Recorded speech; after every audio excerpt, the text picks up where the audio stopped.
Good evening class.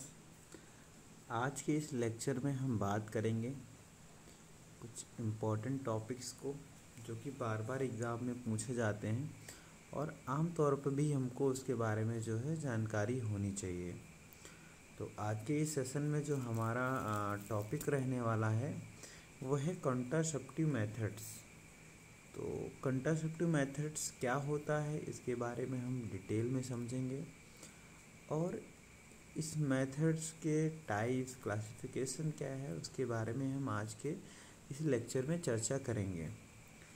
तो हालांकि हम बात कर लेते हैं कि कॉन्ट्रासेप्टिव मेथड्स होता क्या है। तो कॉन्ट्रासेप्टिव मेथड को समझने के लिए हम समझेंगे कॉन्ट्रासेप्टिव मेथड क्या होता है। तो एनी डिजीज़ या फिर प्रोसेस या फिर कोई ऐसी टेक्निक्स, फिर से समझेंगे, एनी डिवाइस या फिर कोई प्रोसेस या फिर एनी टेक्निक्स, कोई भी टेक्निक्स जिसके माध्यम से हम क्या करें, स्टॉप कर दें अनवांटेड प्रेगनेंसीज़ को हम क्या करें, स्टॉप कर दें, रोक दें। मतलब जो प्रेगनेंसी हमें नहीं चाहिए और उसको हम क्या करें, रोक दें। अब कैसे रोक सकते हैं? किसी भी डिवाइस के माध्यम से, किसी भी प्रोसेस के माध्यम से, किसी भी टेक्निक का यूज़ करके। तो वही सारी टेक्निक्स, वो प्रोसेस, वो डिवाइसेस, वो सब कॉन्ट्रासेप्टिव कहलाती हैं। कहने का मतलब है कि कॉन्ट्रासेप्टिव मेथड्स की अगर हम बात करें तो कोई भी डिवाइस या कोई भी प्रोसेस या कोई भी टेक्निक्स जो कि अनवांटेड प्रेगनेंसी को स्टॉप कर दे, रोक दे, वो सारी चीज़ें कॉन्ट्रासेप्टिव में काउंट की जाएंगी। अभी हम बात कर लेते हैं कि कॉन्ट्रासेप्टिव मेथड को और किन किन नामों से जानते हैं। कई बार बच्चों के मन में सवाल रहता है कि जो है एग्ज़ाम में ये क्वेश्चन तो आया, बहुत नया था और ये हमें नहीं पता था। कई बार एग्ज़ाम में बच्चे जो है कॉन्ट्रासेप्टिव मेथड को पढ़ के तो जाते हैं और एग्ज़ाम में पूछ लेता है कि बर्थ कंट्रोल मेथड क्या होता है। अब बच्चे वहाँ पे कंफ्यूज हो जाते हैं। तो हमें समझना है कि कॉन्ट्रासेप्टिव मेथड को ही दो और नाम से हम लोग जानते हैं, जो कि बर्थ कंट्रोल मेथड और दूसरा जो है फर्टिलिटी कंट्रोल मेथड। अगर एग्ज़ाम में क्वेश्चन पूछा जाता है कि फर्टिलिटी कंट्रोल मेथड क्या है या बर्थ कंट्रोल मेथड क्या है, तो हमको जो है कॉन्ट्रासेप्टिव मेथड के बारे में ही लिखना है। नेक्स्ट हम बात कर लेते हैं कि एक सिंपल लाइन में समझते हैं कि कॉन्ट्रासेप्टिव क्या होता है। तो prevention from conception is known as contraceptive.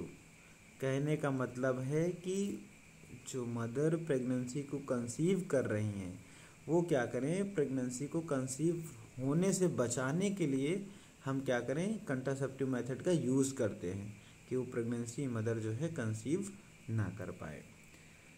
अभी हम बात कर लेते हैं कि कैरेक्टरिस्टिक्स ऑफ आइडियल कॉन्ट्रासेप्टिव। हम किन कॉन्ट्रासेप्टिव मेथड को आइडियल कॉन्ट्रासेप्टिव मेथड में काउंट करेंगे। तो उसके लिए आइडियल का मतलब होता है आदर्श।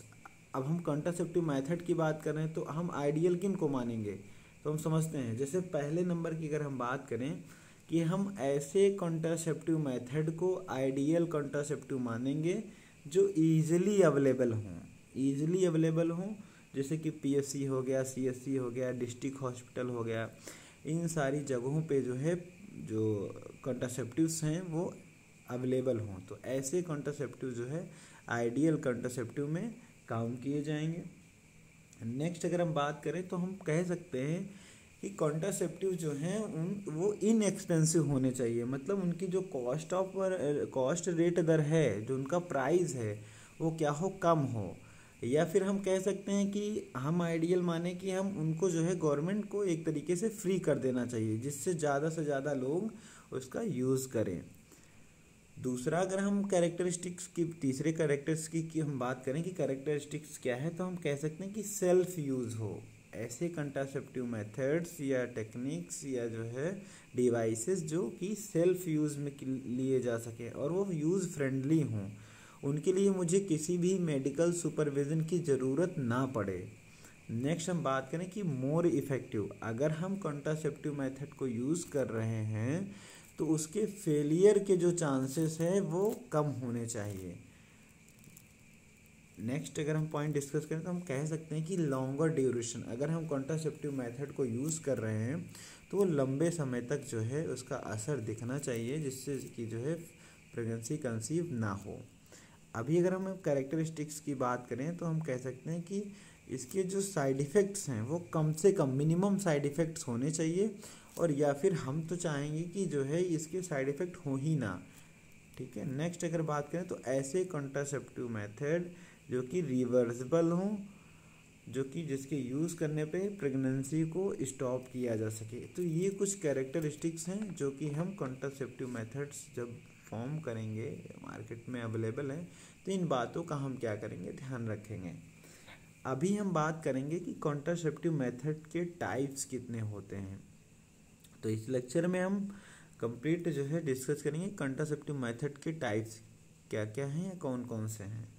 तो इसके मेजर 3 क्लासिफिकेशन या 3 टाइप्स हैं जो कि हम डिस्कस करेंगे। पहला है टेम्परेरी मेथड, दूसरा है परमानेंट मेथड, तीसरा है इमरजेंसी मेथड।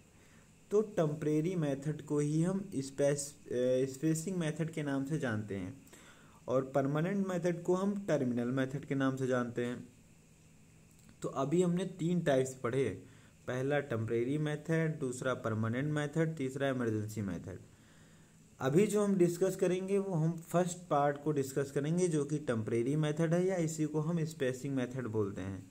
तो टेम्परेरी मेथड के 4 टाइप्स और होते हैं। टेम्परेरी मेथड के कितने टाइप्स होते हैं? टेम्परेरी मेथड के 4 टाइप्स होते हैं। पहला जो टेम्परेरी मेथड का टाइप्स है वो है नेचुरल मेथड, दूसरा है बैरियर मेथड, तीसरा है आईयूडी मेथड, चौथा है हार्मोनल मेथड। तो टेम्परेरी मेथड के कितने टाइप्स हैं? 4 टाइप्स हैं। तो अभी हम फर्स्ट टाइप को डिस्कस करेंगे जो कि नेचुरल मेथड ऑफ कंट्रासेप्शन है, जो कि टेम्परेरी मेथड का फर्स्ट पार्ट है। तो नेचुरल मेथड के भी टाइप्स होते हैं, जैसे कि फर्स्ट जो टाइप्स होता है नेचुरल मेथड का वो विड्रॉल मेथड है, दूसरा सेफ पीरियड मेथड है, तीसरा बीबीटी मेथड है, चौथा लैब मेथड है, और पांचवा एब्स्टेंस मेथड है। तो ये किसके प्रकार हैं? नेचुरल मेथड के। अभी हम बात कर लें नेचुरल मेथड का, बाद जो सेकंड पॉइंट है वो बैरियर मेथड, जो कि टेम्परेरी मेथड का सेकंड पार्ट है। तो बैरियर मेथड में हम 3 चीज़ों को पढ़ते हैं, पहला फिजिकल मेथड को पढ़ते हैं, दूसरा केमिकल मेथड को पढ़ते हैं, तीसरा कंबाइन मेथड को पढ़ते हैं। नेक्स्ट अगर हम थर्ड टाइप्स की बात करें तो टेम्परेरी मेथड का जो थर्ड टाइप्स है वो है आईयूडी, इंट्रा यूट्राइन डिवाइसेस। तो इसमें हम फर्स्ट जनरेशन, सेकंड जनरेशन और थर्ड जनरेशन में जो है इसको डिस्कस करते हैं। जनरेशन मतलब कि जो इंट्रा यूट्राइन डिवाइसेस हैं उसमें क्या इंप्रूवमेंट किया गया है, तो वो जनरेशन बाय जनरेशन हम क्या करेंगे, डील करेंगे। अभी हम फोर्थ पॉइंट की डिस्कस करेंगे, फोर्थ पॉइंट की बात करेंगे जो कि टेम्परेरी मेथड का 4 टाइप्स है। तो 4 टाइप्स में हम डिस्कस करेंगे हार्मोनल मेथड बोलते हैं हम। तो हार्मोनल मेथड में हम 4 पॉइंट्स को डिस्कस करेंगे। पहला कंबाइन ओरल कॉन्ट्रासेप्टिव पिल्स, दूसरा प्रोजेस्टेरॉन ओरल पिल्स, तीसरा सहेली, चौथा इमरजेंसी पिल्स, पांचवा इंजेक्टेबल, और जो छठा पॉइंट है वो सबडर्मल। नेक्स्ट हम डिस्कस करेंगे परमानेंट मेथड को। परमानेंट मेथड 2 भाग में बटा हुआ होता है। पहला होता है वेसिक्टोमी, दूसरा होता है टिबुक्टोमी। वेसिक्टोमी जो होता है वो हम मेल में परफॉर्म करते हैं, और टिबुक्टोमी जो है हम जो है फीमेल में परफॉर्म करते हैं। तो ये था टाइप्स ऑफ कॉन्ट्रासेप्टिव मेथड। बाकी जो है हम नेक्स्ट क्लास में डिस्कस करेंगे। Thank you class.